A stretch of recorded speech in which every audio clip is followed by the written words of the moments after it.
د کال وروستۍ ورځې دي. دا کال هم تیر شو.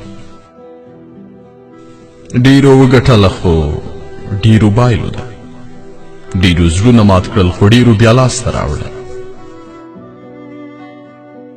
ډیر راغلل او ډیر بیا ولاړل.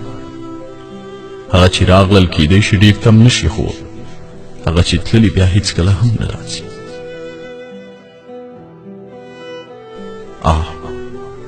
ژوند څومره سخت دی، خو کله بیا په سختۍ ارزي.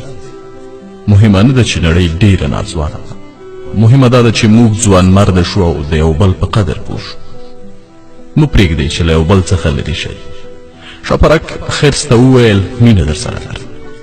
خرس وویل اوس خوب راځي، غواړم ویده شم. کله چې پاڅېدم په اړه به یې خبرې وکړو. خرس په ژمنې خوب ویده شو، بې خبر له دې چې شاپرک یوازې 3 ورځې عمر لري. له یو بل سره مینه وکړئ، کیدای شي دا موکه بیا په لاس در نشي. مینه او ګلونه له ژوندیو سره او دعا له مړو سره ښایي.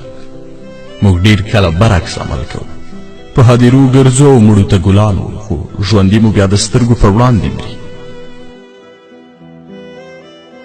نننی ژوند دومره لنډ شوی لکه غوټۍ چې ګل شي، ګل مړاوی شي او ورشي. راځئ واړه شیان له یو بله دریغ نه کړو. مینه، له مینې او نیکمرغۍ ډک کال ولرئ.